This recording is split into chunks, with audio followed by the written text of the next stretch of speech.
Oh yeah. Hello. Yo, we already got Alex up in here. Yo, Alex, what's up, dude?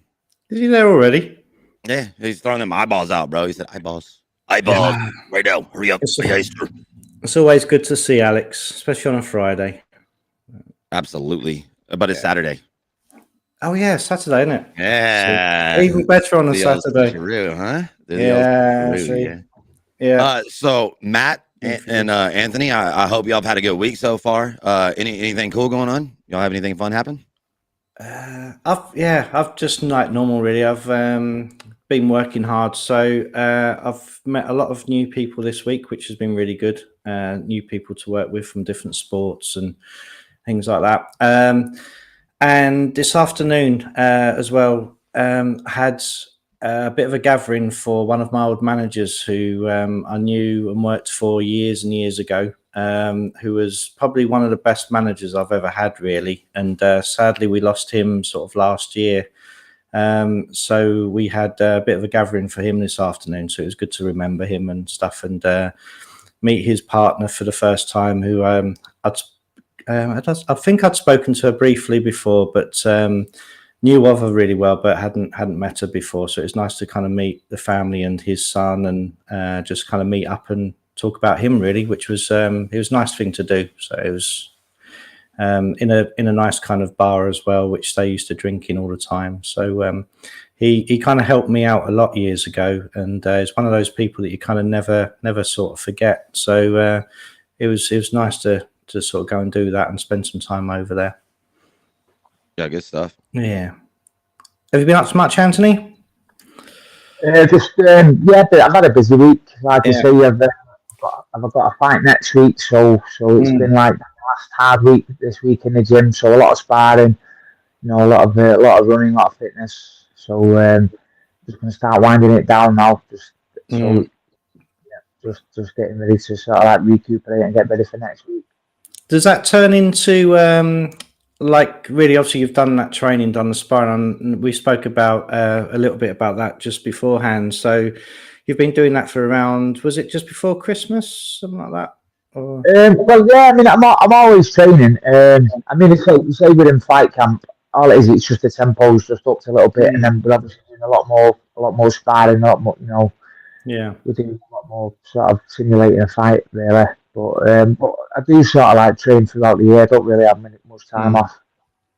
So, like this week, is that about preserving energy a little bit and sort of just So what we'll do now, we'll sort of, we've had like an hard 2 weeks where we sort of, really training. We do a lot of what we call sprints. So it's, hard interval training. And we'll start tapering down now for the next few days. And then have a couple of days rest, ready for the fight on Friday. Yeah, that's good. Anthony, when you train for this, like, what would probably be the number one target? Or do you? I'm sure you have to equally distribute what you're training on, but do you think that endurance is probably one of the top things, or how do you pick and choose like what you need to work on the most? Is it just by your situation? I'm assuming. Yeah, basically we'll just have a look at maybe the opponent and sort of it mainly most of the work's done in the boxing gym. There's stuff to work on. Maybe stuff that we need to get right from the last fight, things we was getting wrong. But always, your fitness. So sort of like your endurance. You sort of like we try and mimic the fight. So you have your 3-minute bursts, and then you sort of like you rest for a minute. So what we'll try and do is we'll do sprints. So it's get your heart rate as high as you can, and keep that for a minute or so, and then rest, and then go again, and just keep repeating that, really. Yeah. Sort of like minutes to fight, yeah. Nice. I think obviously there's a lot to talk about, isn't there? Really, just obviously about that and the boxing that you're doing, and how you kind of originally got into that, and how that's gone. But you got so many elements to that, sort of like sort of your diet, preparation for it, your mindset. So many things that you have to kind of look at and get all them into place, and sort of dedication and sort of discipline that we were talking about a little bit earlier as well. I know every sport you know, especially professional sport as well, you kind of have to have all those boxes ticked. And the side that I work on, like the psychology side, you know, is becoming more and more important for so many people these days, and being more useful to people. But boxing for myself, it's always interested me because you know, you kind of have to have everything sort of there, and you're putting everything on the line yourself and stuff to kind of go in that time. You've got your stamina to sort of bear in mind, and like the planning that goes into competing against certain opponents as well, isn't it? I would have thought. Yeah, there is obviously, you know, your diet, you know, you've got to make the weight. And obviously you've got to fuel your sessions at the same time. So yeah, there's a lot of detail that goes into it. And like I say, you have got to be strict. You know, there's times where you're going to be hungry. Yeah.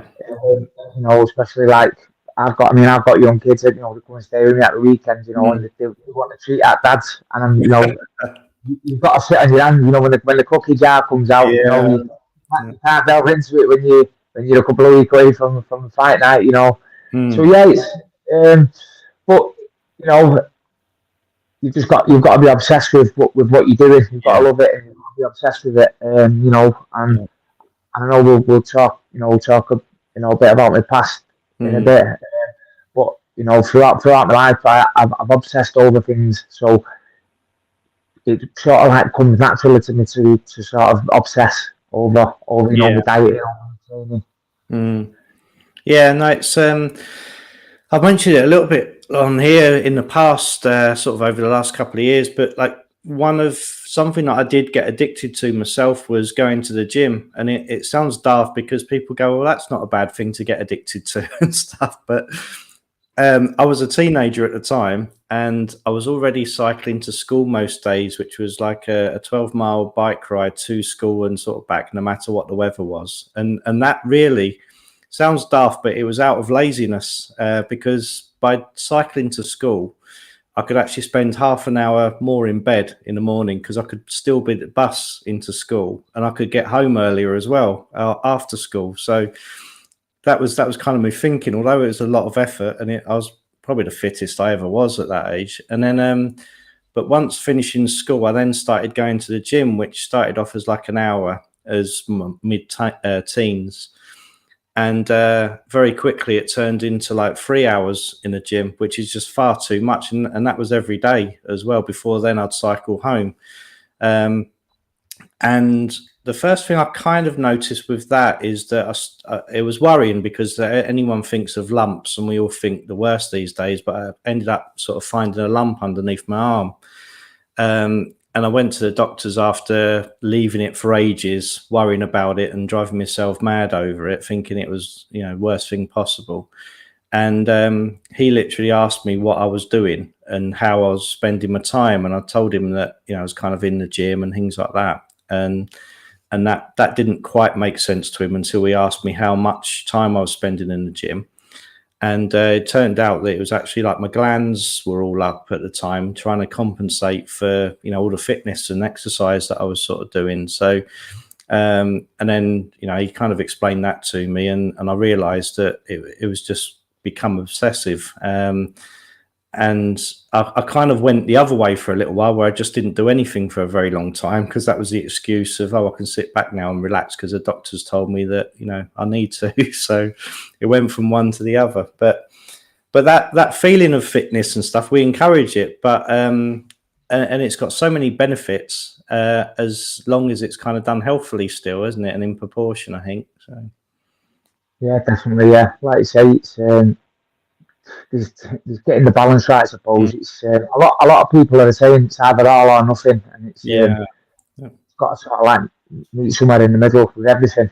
Yeah. Well, even I think really when I look back now, it was easy for me to say that I was probably training like a professional athlete, but even a professional athlete wouldn't probably have been doing things the way that I was doing, because I wasn't having breaks in between, and I wasn't eating properly and things like that for the training I was doing. So, you know, so many elements to it that just wasn't healthy, and started affecting sort of other relationships with people and things like that as well, because that's the place where I wanted to be instead of at home with family or with friends and things like that. So I certainly learned a lot out of that experience anyway, even at that young age. So but how about yourself, Chris? Has there been anything sort of I know you like just getting outside, really, don't you, outdoors and bits? I used to work a lot.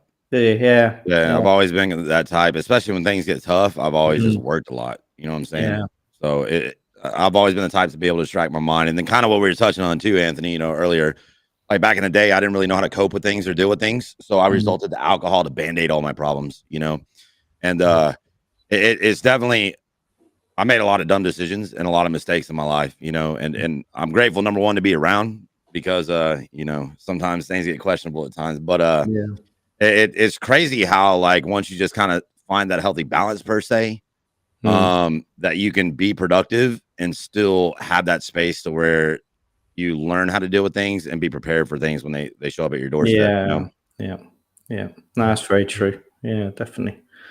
I don't know. Sort of, I am kind of like fascinated though that you get paid to get like punch people in the face. You know what I'm saying, bro? Like that could be a little bit of an out. You know what I'm saying? Like a little bit of frustration relief until you get punched back. You know what I'm saying? And you're like, holy shit. I'd just have to learn how to duck a lot. I think that's my thing. So it's I don't know, sort of, unless Chris has got anything else that sort of he wants to go from there. But I don't know whether you want to kind of start, Anthony, by kind of explaining about your past, and because I think you've got, we were saying earlier as well that you've got sort of so much experience in so many different sort of areas, really. And I think you're probably, if it's okay with you, so you're probably another person that will probably be on here again at some point, because I think we'll kind of want to talk about something else that you kind of mentioned as well. But if you can just explain sort of a bit about your background and sort of the experiences that you had, if it's all right. Yeah, definitely. Yeah, like I say, my name's Anthony. I was born in Manchester, England, in the early 80s. It was a tough working class area. Definitely not the city that you see today. A lot of rundown factories and mills. And times was hard. My mum and dad split up. They both had their own issues. My mum, was a drinker. My dad was in and out of trouble with the law. From a young age, I found myself living with my grandparents, who loved me. They took me in, and that's where I ended up staying. I stayed there throughout my childhood. My mum and dad went on to meet other people. They had kids, so I've got siblings on both sides. So I was left with my grandparents, and I probably struggled a little bit without even realising. Probably developed a lot of insecurities in my childhood. Maybe a bit of rejection, a bit of not knowing where I actually fit in, and then it sort of come out as I got a bit older, into my teens. Started drinking around about 14. Started following football or soccer, and with obviously the football, there's obviously a culture that goes with it over in England. That's like the violence that goes with it, and the real male and drinking culture that went around with it. And for the first time in my life, I just felt like this is where I fitted in. It was like, I suppose maybe an alter ego. I could be somebody else. It was like I felt sort of like I was freed. I could go out drinking with these men. I looked up to. There was, I saw them at the time was like hard men. I just felt like for the first time that I belonged somewhere. And I quickly got involved in the violent side. So obviously landed in a lot of trouble. Was arrested quite a few times. The drinking culture, and that led me in and out of trouble really from my teens into the early 20s. And then I was also recruited at the time as well to work as a nightclub bouncer. Again, drink and drugs was Yeah. prevalent right throughout that time. I had my first relationship broke down in my early 20s. My natural mum died when I was in my early 20s, which I didn't take well at all. There's obviously a lot of questions that wasn't answered, exactly what went on, why I didn't stay with my mum, and probably things sort of come back to affect my mental health, and I sort of went off the rails again, binges, drinking, drug taking, and I really started to lose my way then. Yeah. So was that? Did you feel then that sort of that event that happened with your mum that kind of greatly escalated sort of what you was doing anyway, or was there new kind of habits that you kind of had to as well? Yeah, well, when my mum died. My mum was alcoholic, and it was it was a drink that inevitably killed, organ failure. Now, any sane person, would sort of, that'd be a sign to stay away from it. But no, it went the other way, and it was the first signs to me that I was alcohol. I had alcoholism as well as a drug addiction at the time. Then I started taking cocaine heavily, and yeah, sort of for the next 2 or 3 years, I sort of went on a rampage. I was in and out of fights and got into a lot of trouble. Lost my job. My relationship broke down. Ended up moving from different parts of the city. I managed to sort of get back on track a little. Met somebody else. We got married, but all the time I still had this cocaine addiction, and it was getting really out of hand. I was trying to do it in secret, but everybody knew, when it was deep down, I was in a lot of pain. Yeah. With the addiction, and then obviously that started to break down. I wasn't in a good place by this time. I was in my early 30s now. The drinking, the drugs, it really got a hold of me. It was. I tried for several years to stop. I took up boxing in the late 20s. Unlicensed boxing, just training, doing unlicensed boxing, white collars as people call them now. And it seemed to stop me for a while, while I was in sort of like a 6 to 8 week training camp. I managed to stay sober for the fight, but as soon as I had the fight, I fell back into it. So it was just like a reoccurring pattern in my life. And then 2018, my nana, who had brought me up, she was ill. I spent a lot of time there just previous to her dying, because obviously my marriage was on the rocks. And I'd also, a couple of years previous to that, found out a girl that I was sort of seeing a few years in between my relationships. She was pregnant, and I had another daughter. Right. So yeah, my head was all over the place. The drinking drugs didn't help, but that was my solution at the time. There was no way I was getting off it. And my nana passed away. My marriage had broke down, and I found myself homeless. Nowhere to turn. So I actually broke into my nana's house after she died. 3 weeks, I think it was about a month after she died. And I was squatting, basically illegally squatting in this house. And I drank and took drugs to the point of where I was in a bit of a psychosis state. I was hallucinating everywhere, thinking people was coming and going. I was hearing voices in my head. And then suicidal thoughts started creeping in. Obviously, I had no relationship with my kids. I couldn't have my kids around that sort of. Basically, I was in a drug then. A relative of mine was also there with me. She wasn't really well. Right. She had problems, and it just basically my life just crumbled, and it just everything had just crashed out in front of me. There was no football anymore, no football violence. I wasn't going out. There was definitely no enjoyment there anymore. Yeah. It's when the suicidal thoughts sort of come in. it was, I suppose, and I suppose it's just been that, the human instincts was like your back's against the wall. It's either, you sink or you swim now. Yeah. And then I remember reaching out to a family that lived a few miles north of Manchester. I had a job there, they gave me a job. And then they managed to give me a house to rent. And as soon as I remember the day I went to the house, I was still under the influence of alcohol and drugs at the time. And I just remember something just took over me that day when I went in. I had cans of beer. And something just clicked and said, no, not here. This is your first start. I remember pouring them away. And obviously the next day, the struggle was there, sort of like, I wouldn't say it was alcohol dependent, but there was definitely, the need and the craving there for alcohol and the drugs.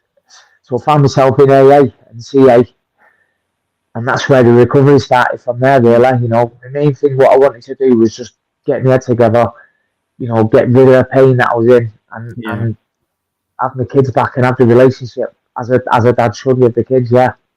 Did you find them yourself? Did you get in contact with them yourself, or was you encouraged by other people to talk to AA? Or no, I was at my wit's end, and it was sort of, I had tried it before in the past on and off, and it just, I'd always walked away and said it's not for me, me. But I believe that when your back's against the wall, you really know when it's time. Yeah. To try it. So but I just turned up and I was just like, help me, please help me.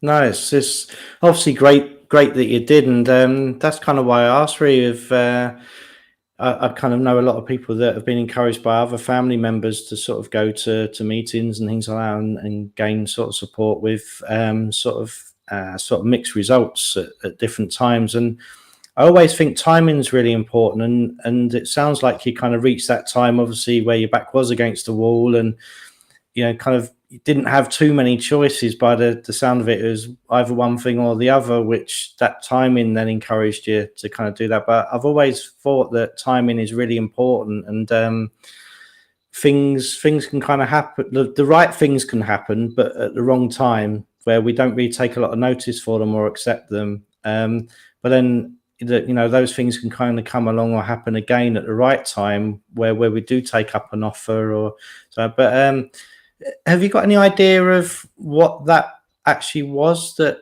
kind of when you walked into that house that did sort of click, where you thought, well, no, I've had enough of this? Or was I mean, a lot of people say it could be like a divine intervention or some sort of spiritual awakening.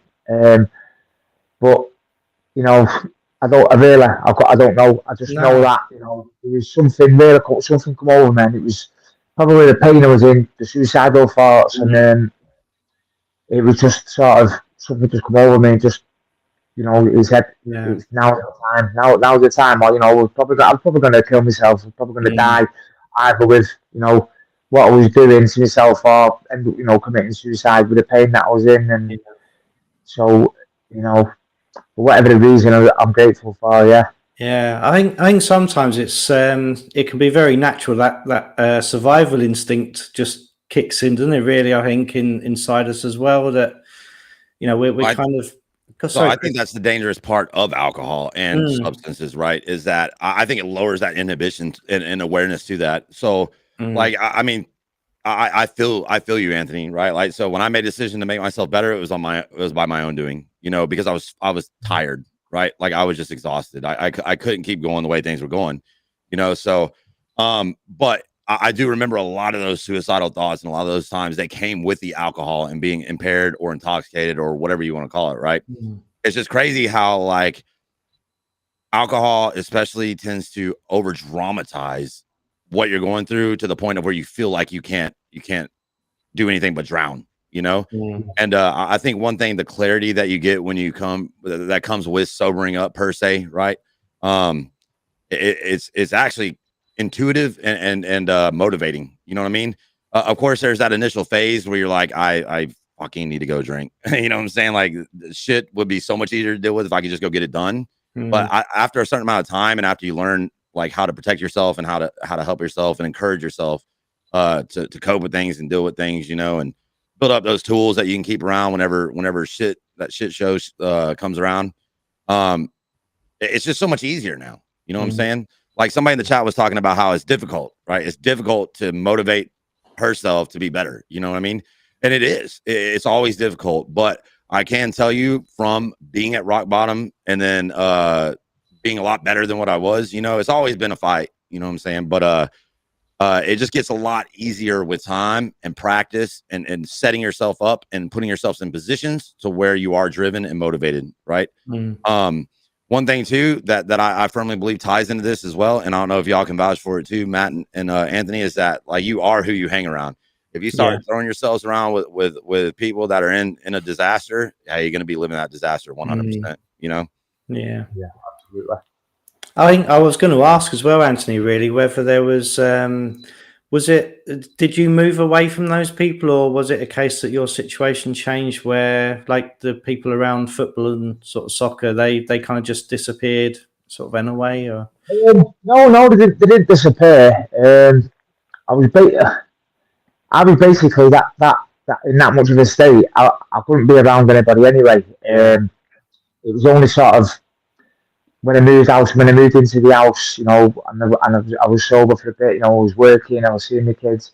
I sort of just took myself away then. And within a few months, I started going out, I started seeing people again. But to be fair, it's not. I know there's a lot of films made, that sort of made a gang culture and football and whatever sort of culture. It wasn't where they sort of wanted to suck me back in. It was supportive. They seen the demise of me really, and they seen what sort of state it was in. So they were supportive of me. They said stay away and get yourself sorted out and do and that's what I did. I just and even now today, I spend a lot of time on my own.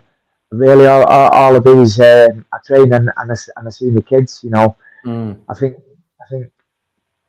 being around the kids, I'm probably missed out on quite a bit. Yeah, you know what I mean. And now being sober, I like to say having that clarity, because I realise you're not going to be kids forever, and that's this is for me now. That's the biggest gift of me being sober, is that I can have this bond with the kids, which I do at the minute. And I've got both my girls here now, they're both in bed, and I just love having her around me, and it's that's probably the biggest gift I've had from for putting the drinking and drugs down. Yeah, is that something that come up during your meetings fairly quickly? Was your children, or was that something that was spoken about later? Or it was my main reason, to be honest with you. It was my main reason. Whether it stemmed from sort of like my childhood, from being took away from my parents, and maybe having sort of like not knowing where to fit in. I'm not sure whether it's trying to rekindle a bond there. I don't know, but I've always had massive love for my kids. I mean, I've got my son's 15 now. And the bond we've got with him is like my best mate now. We go to the gym together, we go running together. We're always on the phone. Sitting with the girls, we're always out doing stuff. Yeah. So we've got, I've got a tight bond with my children, and I'm just really grateful for that. Yeah, that's huge. That's a beautiful thing, man. And what else kind of amazes me, and I think this is something that really needs to be like pointed out, is that correct me if I'm wrong though, you said your mom passed away from being alcoholic, right? Yeah. Isn't it crazy? Because I grew up in an environment where a certain side of my family was heavily in alcohol. It ran in my dad's side of the family, and my dad was as well. You know what I mean? It's crazy how even growing up, I remember it wasn't to the point of what you were kind of the cards that you were dealt, Anthony, with like being removed from the house. But I noticed a lot of things about being drunk, right? And things that I remember growing up, and specifically like I don't want to be that way, right? And consciously, like I knew that's what the root of the problem was. Was the drinking, was the alcohol, and all that stuff. But I still found myself, and I don't know what it is inside of us. I don't know if it's genetically we're inclined to result to that, or is it could just be simply because the fact we grew up with that being the only way that we know how to deal with things, right? Whatever it may be, I really think that that's something that really needs to be spotlighted, and especially at a younger age, man. Like, if people are in that environment and they have to grow up with that, like, I wish there was some kind of way to target that specific age group and preteen or teen, programs that could be available to where, like, we know that you've probably been dealt a shitty hand, right? Like, your parents were this way, but that doesn't mean that you have to be this way. And here's some tools right now, before it gets worse, and then you do the same thing, to be able to help you avoid that stuff. Because I fell in the same trap. You know what I mean? Yeah, definitely. Yeah, I believe that there's definitely, something in the genes, I reckon, where it's because it does pass down, and also your surroundings, like you say, if, your children do become what they see, they sort of like mirror you in certain ways. So yeah, there's definitely both of them sort of elements that that got to have an influence on the kids. I think there is a point where that influence in your environment, and especially from your peers and things, sort of has a greater impact sort of on that. But then as individuals as well, there is that thing of where people tend to kind of go one way or the other, don't they, at different times. But I think as well that quite a lot of people I talk to, there's that curiosity. There's always that thing of kind of knowing how their parents sort of acted and wondering why, and not kind of understanding that. And then when they might have some sort of trauma or something else sort of happen in their life where they're kind of upset and it affects their mood, then because they know that their parents have perhaps used alcohol or substances in the past to sort of cope in situations, lots of things kind of go on where they might not know kind of any other coping mechanisms during that time, but they've been kind of shown, or they're aware of how other people around them have dealt with problems and trauma in the past. So that's sort of what they can kind of go back to. But then it's about those current influences that you've got around you then as well. I had times as kind of, again, in my late teens and my early 20s where some people around me, if something happens, my friends would be, "Oh, just come out for a drink, just come and get a drink, and don't worry about it tonight, just have a skinful, really," and things. And you was kind of encouraged by other people around you sort of at those moments to sort of go to. I think alcohol is so easily accessible, isn't it? And it's greatly tolerated by communities and cultures and things like that as well. And you kind of have a meal and drinks offered to you. You kind of go to bars and pubs to see friends and catch up with people where there's obviously alcohol and drink sort of there. So I think culturally we sort of, it's around us all the time anyway, and obviously in so many shops and things like that as well. So I think there's lots of different elements, including sort of our gene makeup and our physical makeup and things, but it's very much sort of our environment and the peer sort of influence that we have around us as well. And I think as well, just because you spend so long after experiencing that with peers, sort of thinking, well, I'm never going to go down that road, I'm going to be completely different. Other things later on can still happen in life where all of a sudden you find yourself perhaps following that path a little bit for different reasons. So and the other way around as well, just because you've led so many years or so much time perhaps sort of drinking or using that as a coping mechanism, doesn't mean that you can't sort of suddenly think as well, my parents done this or relatives have done that, I'm not going to do that again, and sort of move away from it. So it's very kind of up and down, and lots of variance, I think, to individuals. I think that's where kind of Zach, that we've had on a couple of times as well, he'd probably be able to explain that, kind of a lot more detailed than myself. But I know kind of, when he was on here the other week and he was talking about his experience with sort of family addictions and things like that, it's very kind of peer-led, and environment sort of make a big difference to you at that young age, especially. So it's definitely crazy how it works out, man. And just like I was saying, the fact that we default, even though when we're doing something morally wrong, how we still result to it, Yeah. And that's not forgetting either that those substances, you know, the whole thing about them is, you know, they kind of affect us in those ways where they do affect us physically, where very quickly you can become dependent on them, and that's what they're all about, really, isn't it? Is they grab hold of you, and you know, especially things like cocaine and you know, more serious drugs like heroin, crack, things like that. You know, they really grab hold of you. Nicotine, cigarettes, all those sort of things, and that's what makes it so hard to kind of get away from them, because our bodies sort of crave them quite quickly, or become sort of dependent upon them. But so sort of we kind of left you in that story of where you'd kind of started going to those groups and things, Anthony. Sort of how did that sort of go from there, and sort of how did that sort of develop and go on from there? What sort of path sort of did you take? Yeah, well, basically, I just jumped in as with we do everything really. It just you know become a way of life for me. I do become obsessive about things. You know, that addictive personality went, you know, from the football hooliganism to the drinking, the drugs, and then into sort of the sobriety then. So yeah, I managed to just pretty quickly. Things started to change round. You know, I had my own home. I was working, managed. You know, then I had a car. My kids was coming every weekend. I was pretty much straight away. I was training. I was getting up, going on runs. Yeah, I was back in the gym, feeling fitter. I did at one point. I ballooned up to 19 stone. Right. I was 19 stone at one point. At my heaviest. Managed to get. At that point, I was down to about 15 stone, 14 and a half, 15 stone. Started boxing again, unlicensed boxing. And straight away, I just seemed to start, you know, I was performing a lot better. I started winning a lot of my fights. And just all of a sudden, I started having a bit of a following with the unlicensed boxing. You know, it was...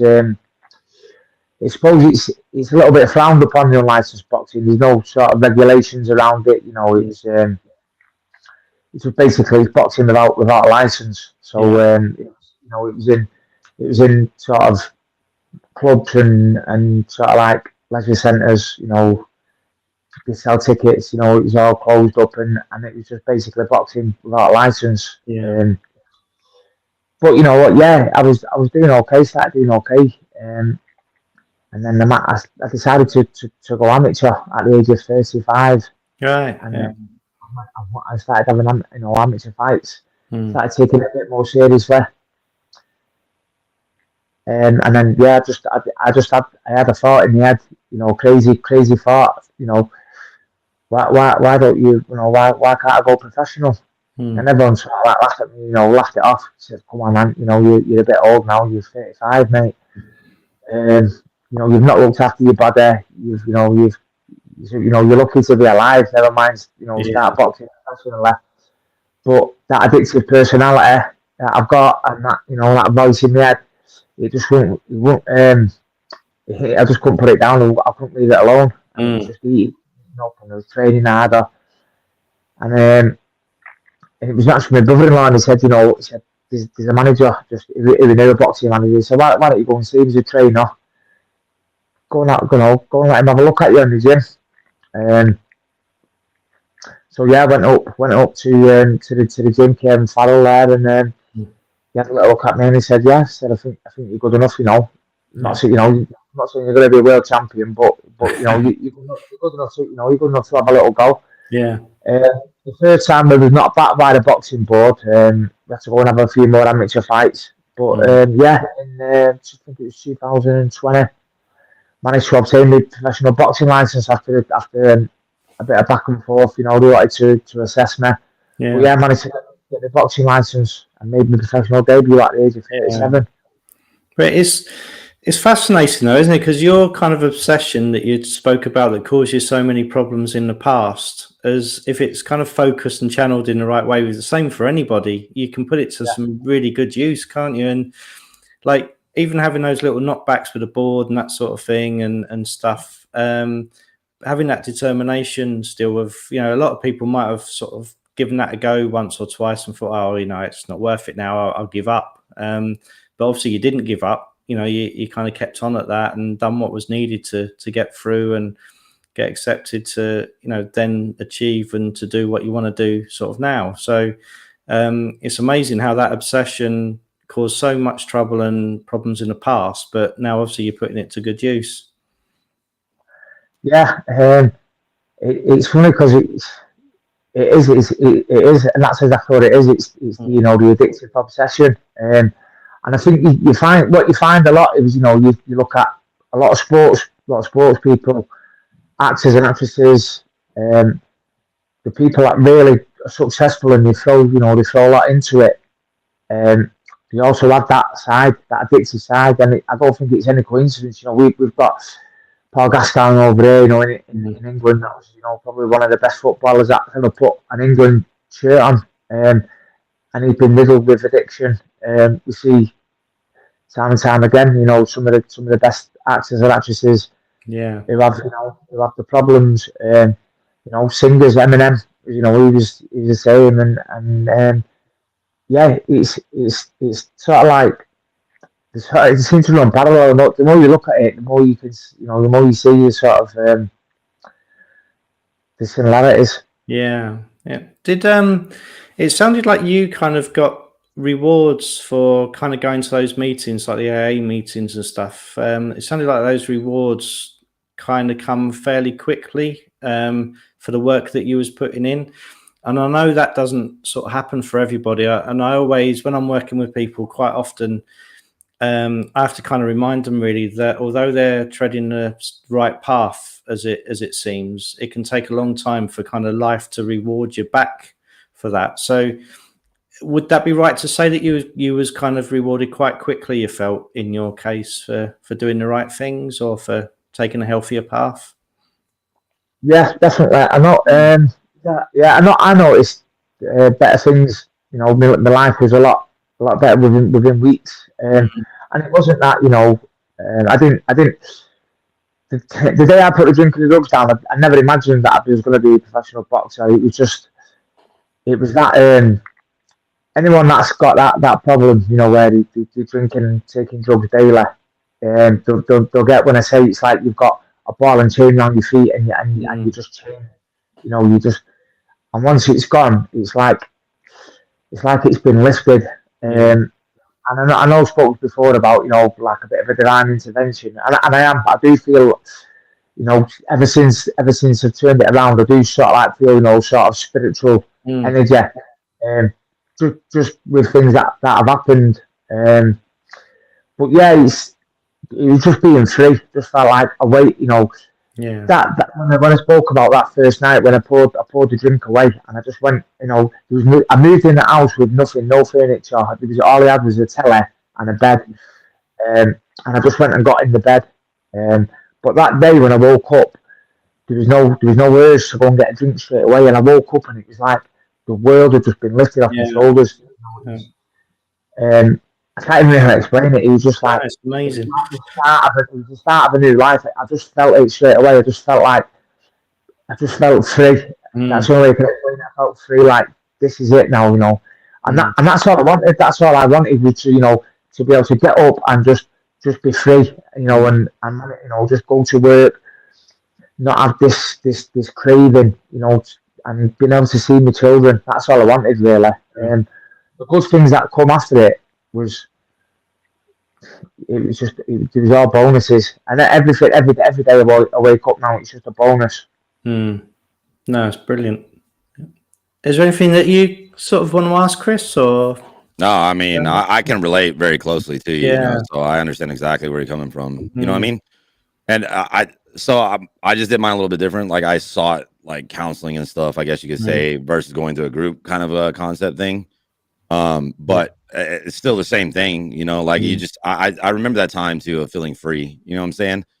Like it's, because no matter what anybody wants to admit, and you don't really want to admit it while you're going through it, but it just gets old, right? It gets exhausting, like going out, spending all your damn money on booze and alcohol. And it's just, it gets to that point where you're just like, it's either now or just get lost, you know? So yeah, I don't know, man. Much respect to you. I mean, look at what you've done so far, you know, like putting your foot down, being there for your youngins and stuff, I think is important, you know. And I think also too, your kids seeing how you kind of made those impacts in your life is going to be that direct influence. So just like I was saying earlier, how like even we as kids knew that our parents were doing wrong and we still chose that path.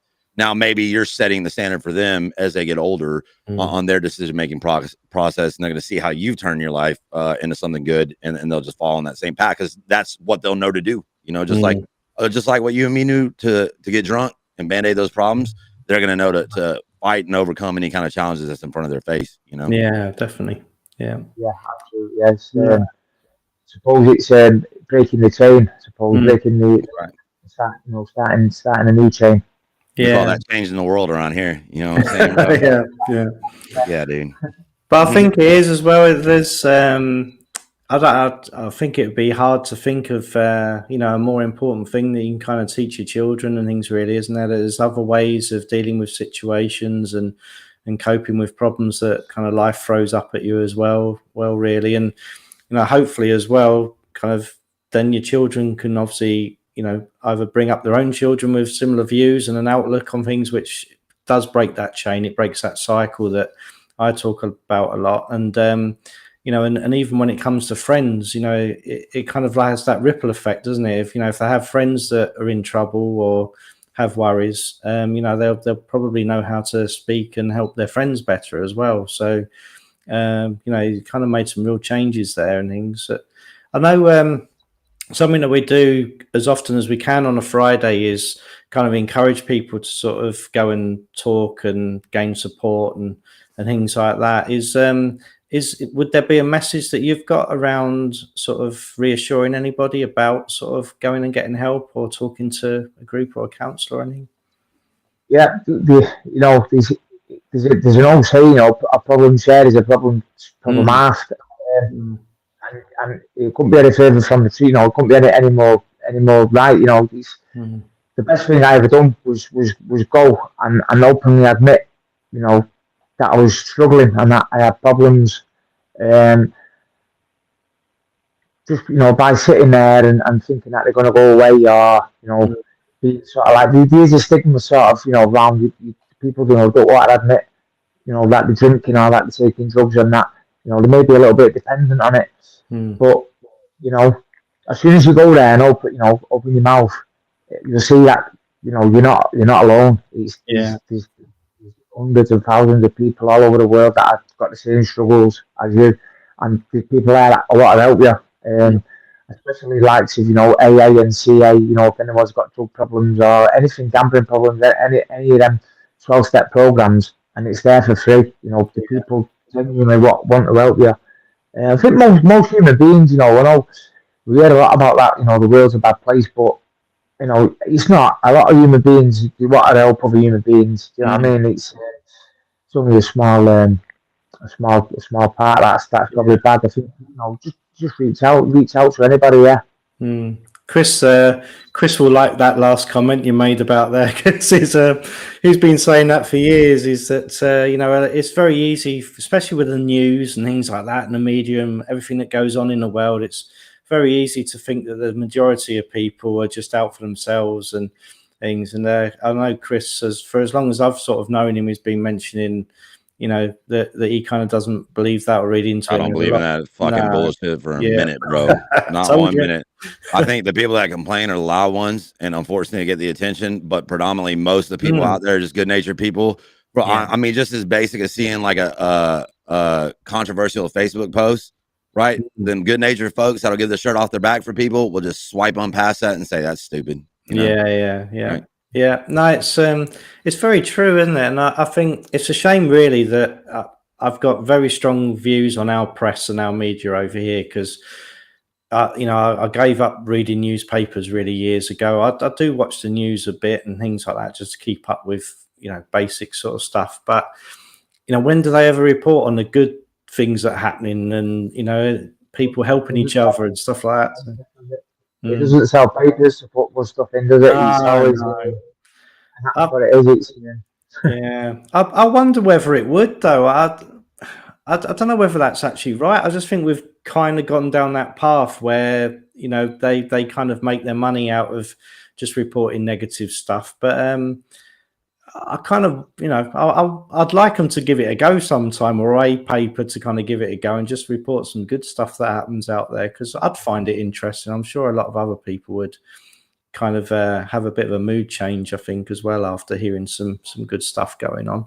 During COVID and the pandemic and stuff, when you heard a little bit about people going out, helping their neighbours and their communities and stuff, and there's always those times that it makes you kind of feel a little bit more hopeful when you hear those sort of things, but they just don't get reported on enough, I don't feel. So Yeah, I agree. No. I agree for sure. Yeah. But we can do our own difference. You know what I'm saying? yeah, no, it's Moments like these are what it's all about. yeah, right? no, definitely.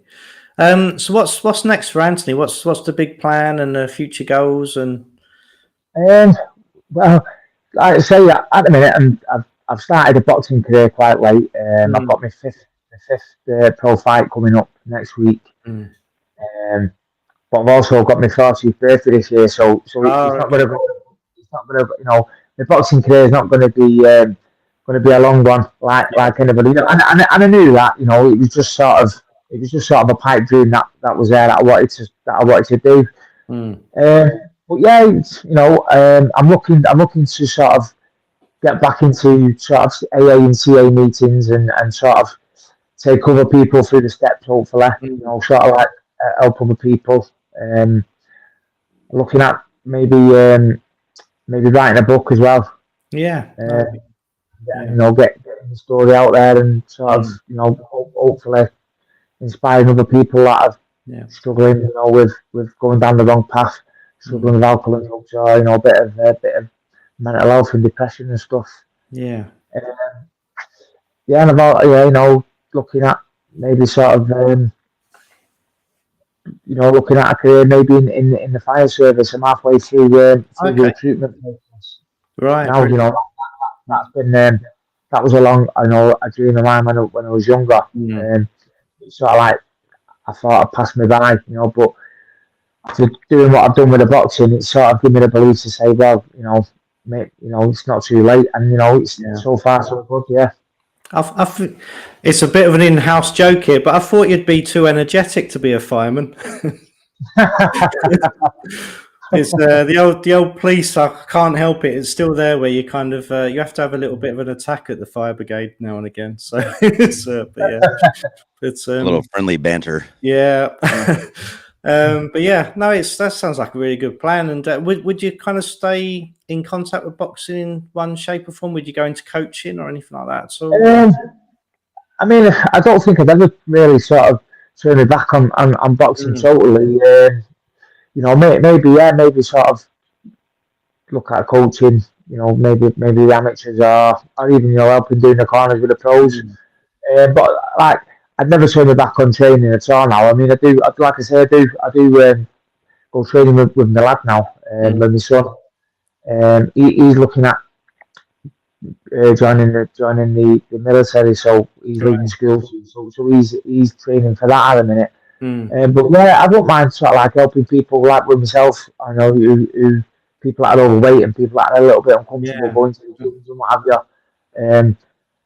I remember just after COVID when we were in the lockdown, I had a few friends of mine that we was on a field and we just started training on the field. I got some boxing gloves and some pads, a couple of little weights, and we done like a circuit throughout the summer. And, everyone got never enjoyed it, had a laugh. Yeah. So yeah, maybe something like that, sort of give something back. No, that sounds really, and obviously, that improving and helping to improve other people's mental health and self-esteem, belief, motivation, stamina, everything else. It's again, really, I think it's again, it will put in all those bad experiences that you've kind of had and been through to some really good use to kind of help other people. It'd be amazing to kind of see you doing that, and knowing that you're going forward and helping other people sort of through those times. So. Yeah, definitely. There's got to be there's got to have been a reason for the suffering, I believe. Yeah. And the reason is, I believe that, I've shown that you can turn it round. So now it's my reason, my purpose to go out and help others now. And help others sort of like realise that, there's another way. No, brilliant. What a purpose to have, really. It's and kind of latching onto that as well, is there anything, if you was kind of talking to someone who kind of felt that there's no way out of that situation and things, would you have a message to anybody that's sort of in that and experiencing it, sort of? Yeah, just as tough as the time is, it's probably easier for someone that's come out the other side to say this now, but you just never know what's around the corner. You just got to keep fighting, keep getting up and keep going forward. No matter how bad it gets, it will get better. You know what I mean? I always think to myself now, there was the times where I was suffering that much, and I don't think I really wanted to die. I just wanted the pain to end. Yeah. But the thoughts was there, and I was really debating it. But how sad would it have been, if I did actually, commit suicide, and then I could look and say, well, if you would have just lived to fight on and, carry on through that bad patch, look what your life would have been like. Yeah. And look where I am now. Yeah. So you just never know, you've got to keep fighting, because you just never know what's in front of you. You just never know. Yeah. No, definitely. And I think I've experienced, obviously, people that have sadly sort of done that, and the ripple effect it's had on like their children, their family, and there's a constant space where someone should have been. And the conversations that I often have heard over the past from different families that sort of say, they should be here, they should be enjoying these happy times, and things have got better since then, and problems have kind of gone away that were there before, or a family's kind of improved and have become a little bit wealthier. That's made a difference to them, and all sorts of things have changed. And and then children are doing really well as well at school and university, and jobs and things, and they just would have really loved to have shared that with either their parent or the relatives that's no longer there anymore. So the ripple effects are huge, isn't it? If kind of people make that choice. And I think as well, if you go on to help lots of other people and put your experiences to good use, that would have even been a greater loss, because then you couldn't have helped all those people that you're going to in the future and be that influence either. So it's massive. I think going back a little bit and kind of joining on that, is that where you seem to kind of acknowledge the rewards that you got for making healthier choices, sort of perhaps fairly quickly compared to a lot of other people might do. But through, again, my experience of working people over the years, is encourage them to, knowing and reassuring yourself that you are on a healthier path, that you are doing the right things, and those rewards will come along sooner or later. You will get them. And I was talking to someone today, actually, this morning, where I was kind of explaining that we get tested, I see it in life, and when you think that you should, you should get a reward and you should get something back for the hard work you're putting in, life sometimes seems to kind of go, well, actually, we're not going to give you that reward just now. We're going to just test your patience a little bit more, and we're going to test your personality a little more. And those people that kind of dig in there for a little bit longer then reap those rewards. They do come, and they're just around the corner. But like what you said, you just have to keep going and digging in and finding that bit of energy and support from wherever you can get it from services or people around you to kind of keep traveling that path, really, isn't it, until those better things come along. Yeah, definitely. Even now, I get hard times now, and I still struggle. And it's easy to go like, you've had it, because life's exhausting, and life's tough. Things don't go to plan. Nothing goes to plan. There's always going to be things pop up from nowhere. Things can be going great, and then bang, it's chaos hits. But yeah, it's about riding the storm, like you say, and like these obstacles are put there, to sort of like to test your character, you to overcome them, and that's what life is. It's one big lesson after the other. journey. You know, Yeah. there's no destination here. We're constantly learning and having to overcome things. I suppose it's just about embracing that, the good and the bad. We're there to experience it all, aren't we? The good and the bad. No, it's very true. Very true. Have you got anything there, Chris, to kind of add, or? No, not at all. I will say this, Anthony, man, it's been humbling having you here and hearing your story, bro. Yeah, And it takes courage. You know what I'm saying? It takes courage to go out there and talk about it, you know? Yeah. And it's one of those things, man, like you just never know. You never know who stumbles across it. You know, we used to do these a lot on Twitch, right? And Twitch tends to get a lot of viewers at that second. But as far as like replay goes, I think YouTube's kind of the more spot where you see that, you know, and to me, these mental health streams are super important, you know, so having that option up and having those out there is like, you just never know, Anthony. I've learned that quite a few times. I think out of the almost 3 years streaming in April, like, or actually, I guess July, I think is when I went full time, but we did our first stream in April. We've only lost like one person to suicide, right? As far as like the family of badasses goes. So it's been humbling, man. And I appreciate you being here and sharing your story, right? Because it motivates me. Yeah. It took us a while to get here as well, didn't it? Because we had a few technical problems. Then that week I fell asleep as well, which I've never done. I was so mortified after doing that because I'm conscious that I kind of feel like you let Chris down and let people in chat down and things like that. I've just busy day, and but yeah, we got there in the end, and after a few technical problems and things like that, I was especially, but I know Chris was as well. When I said to Chris about yourself, we were so determined to kind of get you on here and kind of give you that time, and and to kind of, we had that interest of just listening to yourself and wanting to know more about you and your past. I don't think we would have stopped until we kind of did get you on here. So we would have found one way or another. So yeah, it's good to kind of make it happen and speak to you properly after all that. So yeah, no, thanks for having me. Thanks for inviting me on. No, thanks for your patience to kind of work through all those things, really. And good luck next week as well. All the best for that one. So it sounds like you've worked hard and prepared for it well. So yeah, put the work in. So fingers crossed. Does that was that Friday? Did you say? Friday, yeah. Friday. Okay. Yeah, good luck, Anthony. Go out there. Yeah, definitely.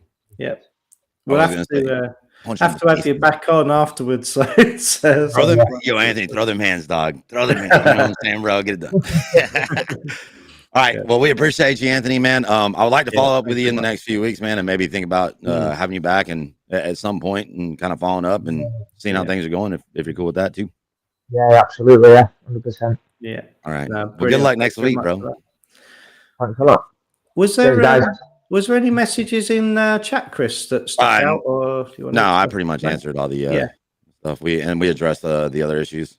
Yeah. Okay. And like always, really, if there is anything that anyone wants to kind of catch up with and let us know about, we're both kind of contactable. There's the email address there and Discord, and I'm on Facebook and different places, well, Twitter and all that. So easy to find, really, aren't we? If anyone wants to have a chat or discuss anything. Absolutely. So good. Are you doing much this week? Me? Yeah. I'm gonna stream and heal up. I kind of hurt my back really bad. Oh, right. I laid up in bed for 2 days. So I guess Anthony, all them party days, you know what I'm saying, starting to catch up, right? You know what I mean? But I am back. So I'm gonna heal up this week, and then next weekend I'll go pick up the last of the stuff over at the old place and get it over here to the new place and be ready to rock and roll. That's good. It's looking good there. It's it's looking good.